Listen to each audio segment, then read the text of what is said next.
नमस्कार, आप देख रहे हैं जवाब तो देना पड़ेगा और आपके साथ में विजेंद्र सोलंकी। काउंटडाउन शुरू हुए 2 दिन हो चले हैं, लेकिन ये जो काउंटडाउन है क्या वाकई में आज खत्म होंगे? क्या वाकई में कांग्रेस की चौथी सूची आएगी? क्या वाकई में जो सूची आएगी उसमें वो 65 नाम होंगे जिनके ऊपर स्क्रीनिंग कमेटी में मंथन हो चुका है, पैनल तैयार हो चुका है, या कहीं कि सिंगल नाम सीसी में रख दिया गया है? ये सवाल इसलिए क्योंकि कल भी सीसी की बैठक हुई, लेकिन 29 नाम ऐसे रह गए जिन पर स्क्रीनिंग कमेटी में मंथन हुआ, सूची तैयार हुई, लेकिन सीसी के अंदर उन पर मंथन नहीं हुआ। उन पर मंथन इस वक्त चल रहा है। तो क्या यह माना जाए सूची का काउंटडाउन कांग्रेस में कम से कम एक और लिस्ट के साथ कम होता हुआ नजर आएगा? क्योंकि बीजेपी की सूची आज नहीं आएगी। आज कोर ग्रुप की बैठक है और कल सीसी की बैठक, और सीसी की बैठक के बाद बीजेपी की सूची आएगी। लेकिन यह तो सच है कि काउंटडाउन शुरू हो चुका है और अगले 3 से 4 दिन में यह तस्वीर लगभग साफ होगी कि किस सीट पर किसकी तरफ से किसको मैदान में उतारा गया।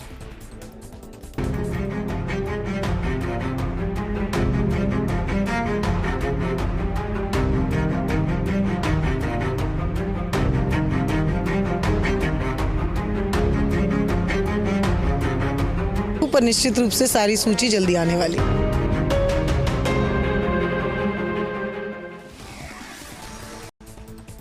तो कांग्रेस के अंदर मंथन चल रहा है, उन सीटों को लेकर मंथन चल रहा है जिन पर स्क्रीनिंग कमेटी ने हरी झंडी दे दी है। हालांकि स्क्रीनिंग कमेटी ने जिन सीटों पर हरी झंडी दी है उनमें भी कई सीटें ऐसी हैं जिनको लेकर सीसी के अंदर हो सकता है कि नामों को बदल दिया जाए, क्योंकि सवाल यह है कि 25 सितंबर की घटना में जो शामिल थे, क्या वाकई में उनको टिकट दिया जाएगा? सवाल यह भी है कि क्या वाकई में कुछ बड़े चेहरों को कांग्रेस शामिल कराएगी कांग्रेस के अंदर और फिर उनको मैदान में उतारा जाएगा? क्योंकि खबर है कि शूटर के वर्सेस दावपेच का नेता हो सकता है। खबर है कि एक हिंदुत्व का चेहरा कांग्रेस के साथ भी हो सकता है, और इन खबरों के बीच में यह भी हो सकता है कि बीजेपी के कुछ बड़े नेता कांग्रेस ज्वाइन करें और फिर मैदान में हो। क्योंकि जब यह चुनावी मौसम शुरू होता है तो दल बदल अपने चरम पर होता है, क्योंकि विचारधारा से ज्यादा महत्वपूर्ण, पार्टी कार्यकर्ता से ज्यादा महत्वपूर्ण, संगठन के प्रति निष्ठा से ज्यादा महत्वपूर्ण अब जिताऊ कैंडिडेट है। और उसमें जब दूसरी पार्टी के बड़े नेताओं में सेंधमारी होती है तो ऐसा लगता है कि मानो उस पार्टी को कोई संजीवनी मिली हो, ऐसा वो सोचती है।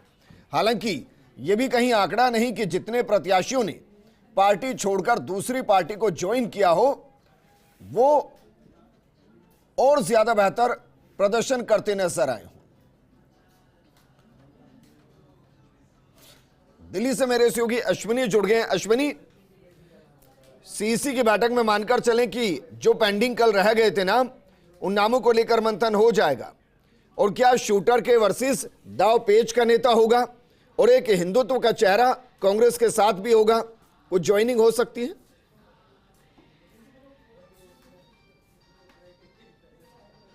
गया क्या? अश्विनी को जोड़ने की कोशिश करेंगे। अश्विनी के साथ हमारी सहयोगी और दिल्ली न्यूज एडिटर अदिति नागर भी मौजूद हैं। साथ में हम पॉलिटिकल एडिटर योगेश शर्मा को भी जोड़ेंगे, क्योंकि जिस तरीके से अब काउंटडाउन शुरू हो रहा है उसमें कई चीजों को साफ करना है। जयपुर को लेकर मंथन नहीं हुआ था, जोधपुर को लेकर मंथन नहीं हुआ था, तो क्या इनको जानबूझकर होल्ड किया गया? और होल्ड इसलिए किया गया है कि कुछ नेता चुनाव लड़ना नहीं चाहते, कुछ को लड़वाना नहीं चाहते और कुछ को नया लाना चाहते हैं। अश्विनी हमारे साथ जुड़ गए। अश्विनी, जिस तरीके से माहौल वहां बना हुआ है, ये बताइए क्या वाकई में जो लड़ना नहीं चाहते उनकी जगह जिनको लड़वाना चाहते हैं उनकी ज्वाइनिंग होगी? और क्या एक शूटर के बनाम दाव पेच का नेता हो सकता है, एक हिंदुत्व का चेहरा कांग्रेस के अंदर भी हो सकता है? क्या ये वो वजह है जिसकी वजह से अभी तक लिस्ट को रोका गया है?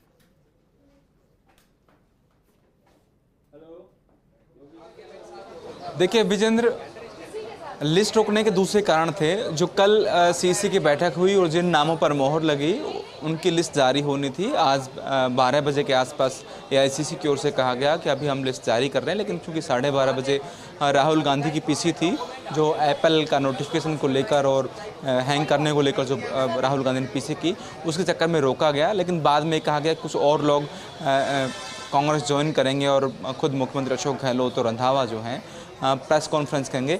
इस चक्कर में सूची को रोका गया। अब जब ये तय किया गया कि कुछ नाम हैं कांग्रेस के, उनको 3 बजे ज्वाइन करना होगा, कांग्रेस 3 बजे ज्वाइन करेंगे, लेकिन वो ज्वाइन नहीं कर पाए। फिर दोनों नाम सामने आए। मैं आदित्य जी से पूछ लेता हूँ, क्या ये दो नाम हैं बजरंग पूनिया और प्रज्ञा, क्या इनको कांग्रेस टिकट दे सकती है कहीं से और चुनाव लड़ा सकती है? बिल्कुल, देखिए आपको पहले भी बताया था, विजयन जी हमारे साथ जुड़े हुए हैं, उनके तमाम सवाल रहते हैं। अजमेर उत्तर पे चर्चा हुई थी और उस समय उसमें धर्मेंद्र राठौड़ का भी नाम था। अजमेर उत्तर पर जब चर्चा हुई तो ये जिक्र आया कि यहाँ पर किसी संधि प्रत्याशी को उतारना चाहिए। काफ़ी बवाल हुआ, चर्चा हुई, तमाम चीज़ें हुई और उसके बाद ये बात निकल कर आई कि किसी सिंधी प्रत्याशी जो कांग्रेस के पास कोई सिंधी प्रत्याशी नहीं है और इस तरह की सुझाव भी दिए गए कि आगे लीडरशिप डेवलप करनी है। नाम बदल गया, होल्ड कर लिया गया उस सीट को। फिर सडनली कल ये चर्चा हुई कि जिनका नाम आप ले रहे हैं साध्वी प्रज्ञा, उनकी ज्वाइनिंग होगी और वो अजमेर उत्तर से उनकी ज्वाइनिंग होगी और अजमेर उत्तर से उनको उतारा जाएगा। कथावाचक उनको माना जाता है, सिंधी समाज से वो आती हैं। इसके अलावा झोटवाड़ा, दरअसल इसके पीछे की एक और कहानी है। झोटवाड़ा से अगर कांग्रेस को लगता है कोई चुनाव जीत सकता है, नाम बहुत सारे हैं, लेकिन अगर कोई चुनाव जीत सकता है तो वो कटारिया साहब है। लेकिन कटारिया साहब के कई कारण हैं। फिलहाल वो रीचेबल नहीं थे कुछ समय पहले तक कांग्रेस से।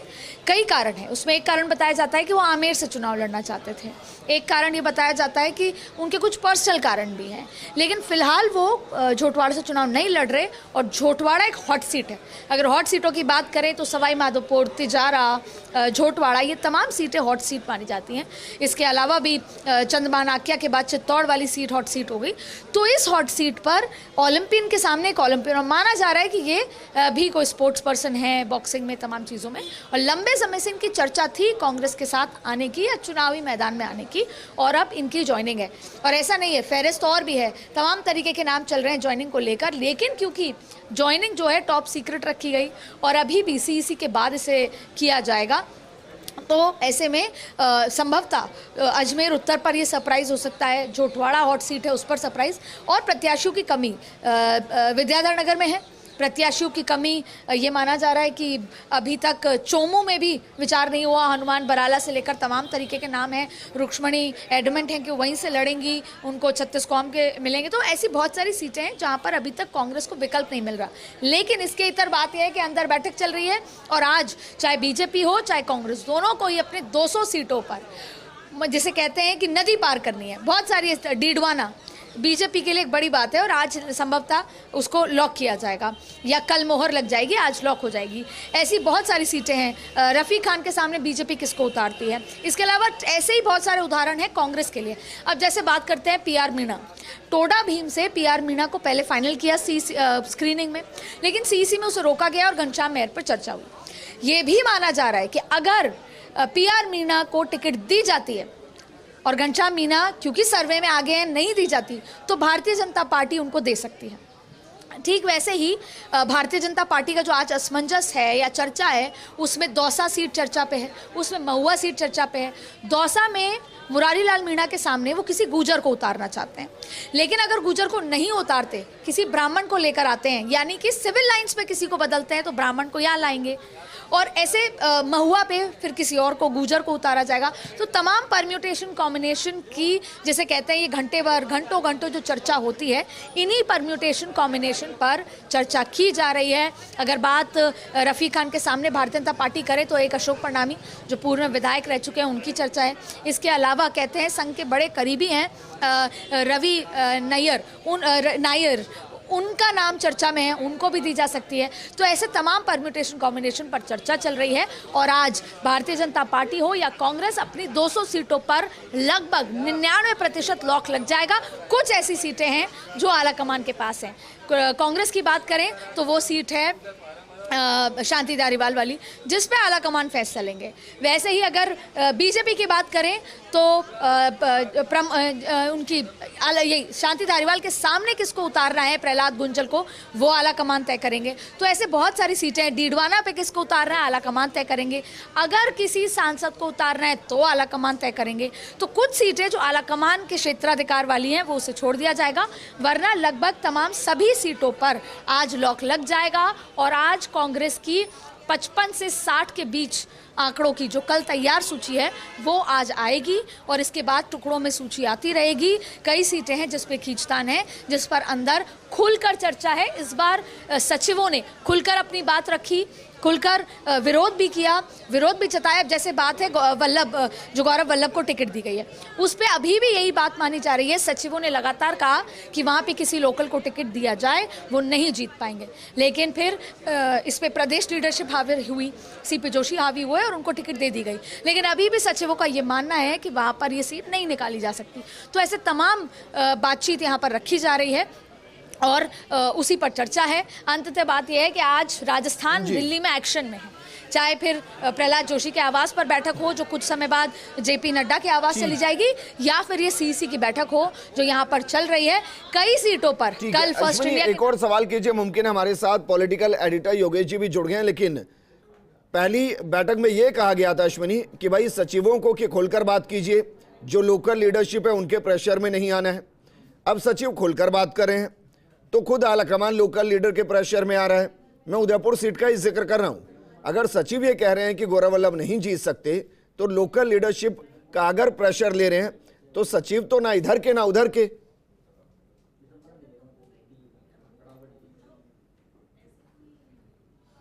बिल्कुल विजेंद्र पूछ रहे हैं, और ये आपने कहा था कि जब पहली मीटिंग हुई थी बहुत खुल के नहीं बोले थे, तीनों जो सह प्रभारी सचिव हैं खुलकर नहीं बोले थे। ये कहा गया था कि आपको जो भी असली फीडबैक है वो आपको देना है, आप असली फीडबैक नहीं दे रहे हैं। आप इसमें उलझ गए हैं कि उनका फीडबैक प्रदेश लीडरशिप नहीं मान रहा, तो फिर आलाकमान करे क्या? देखिए बिल्कुल, और अभी सचिव बहुत सारी सीटों पे, जैसे कि महेश जोशी की सीट है, उस पर सचिव का कुछ और मानना है, मुख्यमंत्री अशोक गहलोत का कुछ और मानना है, सचिन पायलट का कुछ और मानना है।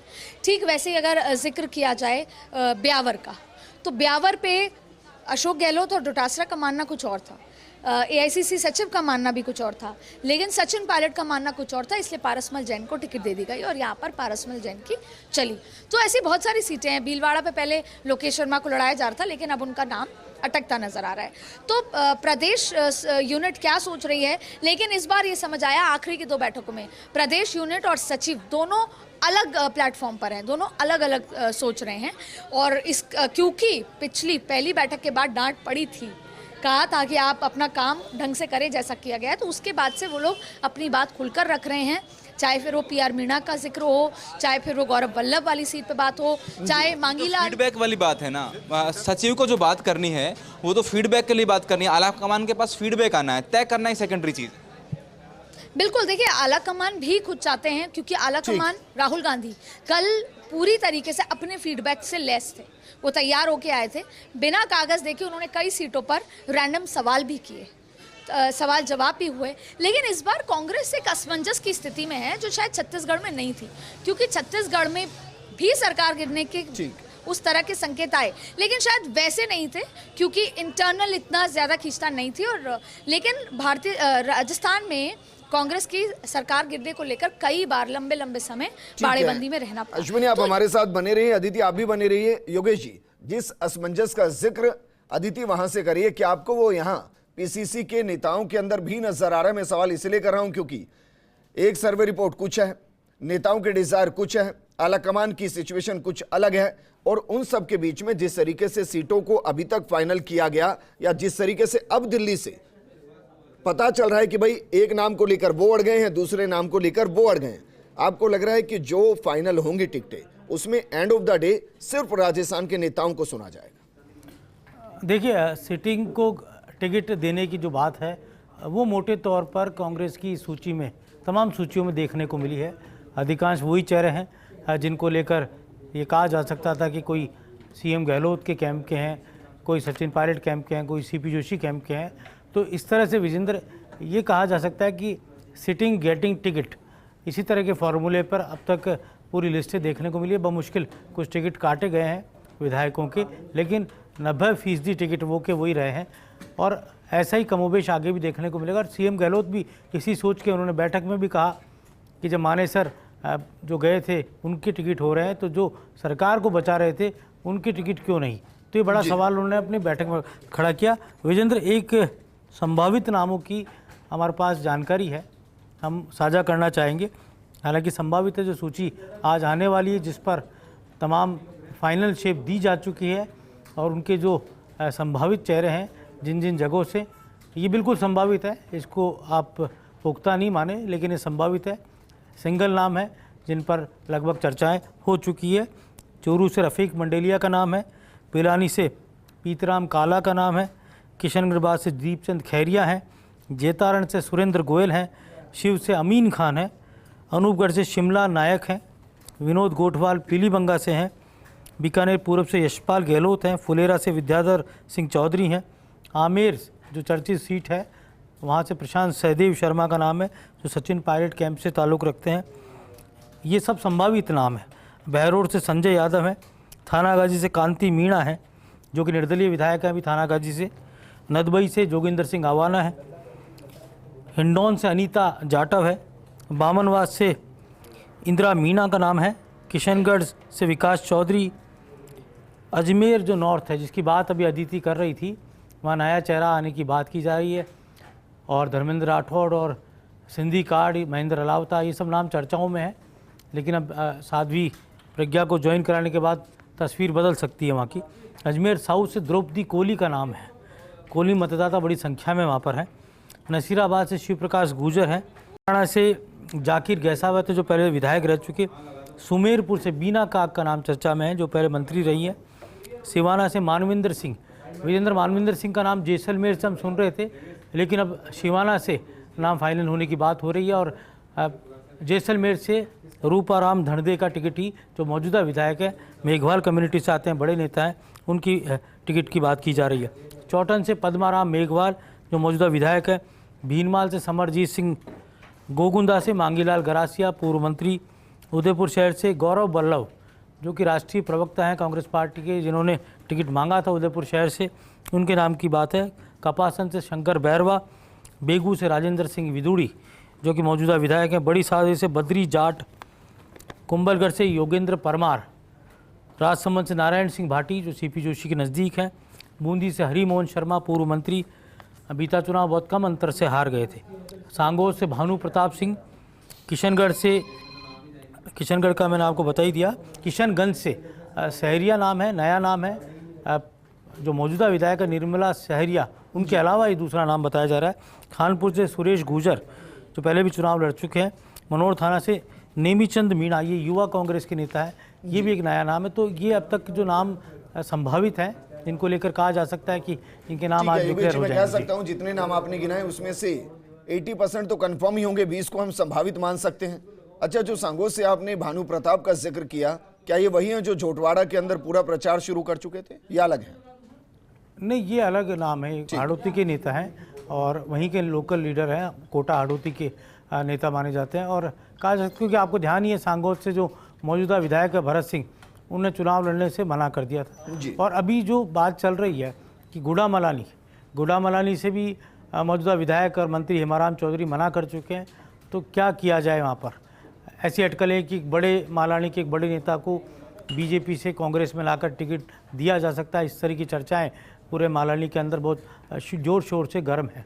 इसी तरह झोटवाड़ा को लेकर जैसी बात की जा रही है, अदिति ने बोला बजरंग पूनिया एक प्लेयर के सामने एक प्लेयर को लाने की बात है। और इसी तरह वहाँ पर और भी कई नाम चर्चाओं में हैं जिनके लिए कहा जा सकता है कि अभी उदेड़बुन में है ये सीट, और महेश जोशी, शांति धारीवाल, धर्मेंद्र राठौड़, 3 वो चेहरे 25 सितंबर की घटना के बाद है। इन चेहरों को लेकर क्या कुछ तय होना है, क्या इनके बारे में कोई फैसला हो पाएगा कि नहीं हो पाएगा। हवा महल से महेश जोशी का नाम है, आर तिवाड़ी का नाम है, और पूर्व मंत्री ब्रजकिशोर शर्मा का नाम है जो पहले विधायक रह चुके, इनके नाम वहाँ से चर्चाओं में है। तो वहीं चोमू से बड़ी संख्या में नाम है, लेकिन रुक्मणी सिंह की दावेदारी वहाँ मजबूती के साथ सामने आई है। इसके साथ ही वहाँ जो बड़ा वोट बैंक है माली समाज, जो हमेशा कांग्रेस पार्टी माली को टिकट देती आई है, इस बार जाट कम्युनिटी के नेताओं ने वहाँ मजबूती से दावा प्रस्तुत किया है।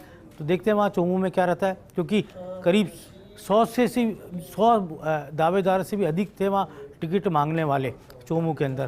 तो यही कारण है कि चोमू की सीट पर ज़्यादा कंट्रोवर्सी पैदा हुई है। और इसी तरह कहा जाए तो जयपुर में विद्याधर नगर की सीट है कि दिया कुमारी के सामने एक यक्ष प्रश्न किसे लाया जाए, सीताराम अग्रवाल को रिपीट किया जाए, जो पुराना चुनाव आपने देखा था वो लड़े थे वहाँ से, तो उनके नाम की चर्चा है। और दिया कुमारी क्योंकि बड़ा चेहरा बीजेपी ने राजस्थान में जयपुर राजधानी में विद्याधर नगर में उतार दिया है, तो अपने आप में एक यक्ष प्रश्न कांग्रेस की पूरी पार्टी के लिए हो गया कि कैसे दिया कुमारी के रथ को वहाँ रोका जाना चाहिए, किस तरह का वहाँ चुनाव प्रचार होना चाहिए। और ये अपने आप में वैसे भी कई सालों से कांग्रेस पार्टी के लिए बहुत ही माइनस की सीट रही है, तो कैसे इस पर बढ़त बनाई जाए। तो अभी ये कहा जा सकता है कि ये जो 35-37 नाम है उसके बाद जी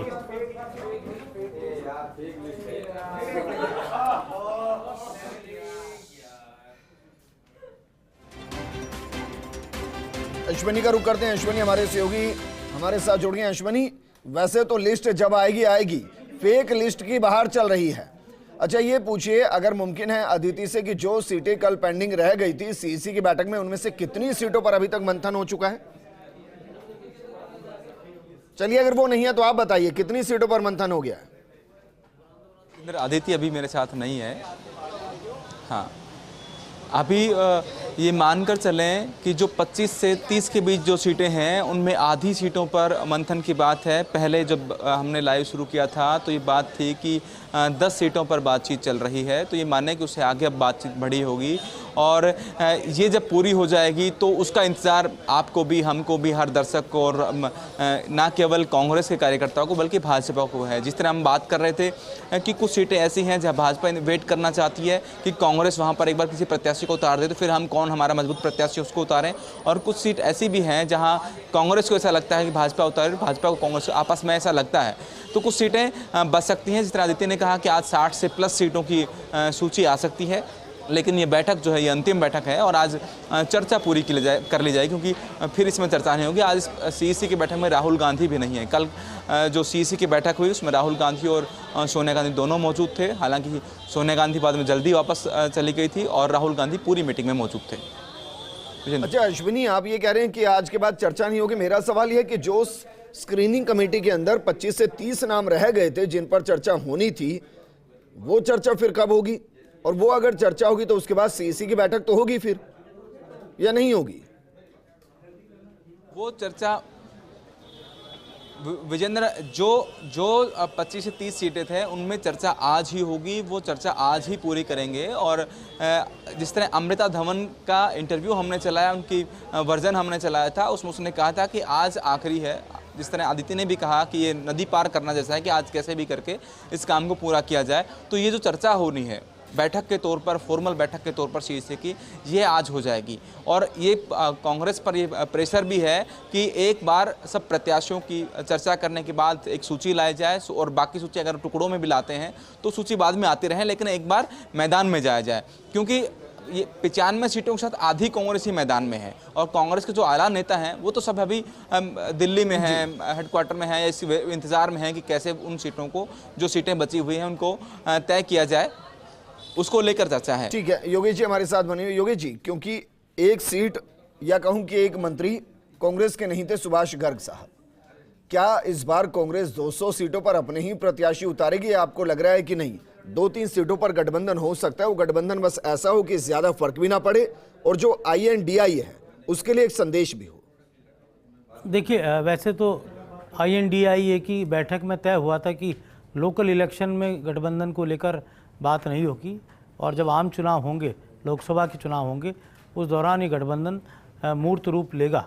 लेकिन ये ज़रूर है कि RLD की जो सीट है वो पहले से ही कांग्रेस के साथ गठबंधन में थी, और लगता यही है कि इस गठबंधन के तहत ही फिर से अशोक गहलोत के बेहद नज़दीक हैं सुभाष गर्ग, और वैसे कांग्रेसी विचारधारा के हैं, टिकट RLD से लेकर आए थे, और इस बार भी RLD से टिकट मिलने की बात की जा रही है। लेकिन अभी तक राजस्थान में गठबंधन को लेकर बड़े दलों ने किसी के साथ समझौता नहीं किया है। आप गौर से देखेंगे तो भारतीय जनता पार्टी की बात चल रही थी कि JJP के साथ समझौते की, लेकिन हरियाणा के दुष्यंत चौटाला की पार्टी जेजेपी के साथ भी अभी तक कोई समझौता बीजेपी ने नहीं किया और जेजेपी ने अपने उम्मीदवार भी चुनावी समर में उतार दिए, बीजेपी उम्मीदवारों के खिलाफ उतार दिए। कांग्रेस के साथ समझौते की खबर थी मार्क्सवादी कम्युनिस्ट पार्टी को लेकर, लेकिन वो भी नहीं बैठ पाया क्योंकि पेच फंस गया अमराराम की सीट को लेकर, रायसिंह नगर की जैसी सीटों को लेकर। वहाँ पर कांग्रेस पार्टी की ये सोच थी कि भादरा में बलवान पूनिया का समर्थन किया जाए, लेकिन वहाँ गठबंधन नहीं बैठा। ऐसे में अब लगता है कि भादरा से कांग्रेस पार्टी उम्मीदवार अपना उतारेगी। योगेश जी शुक्रिया हमारे साथ जुड़ने के लिए। अश्विनी आपका भी शुक्रिया चर्चा में शामिल होने के लिए।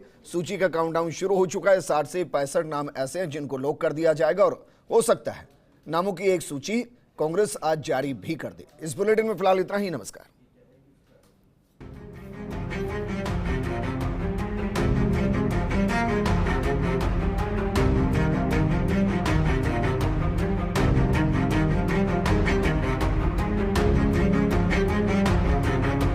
पर निश्चित रूप से सारी सूची जल्दी आने वाली है।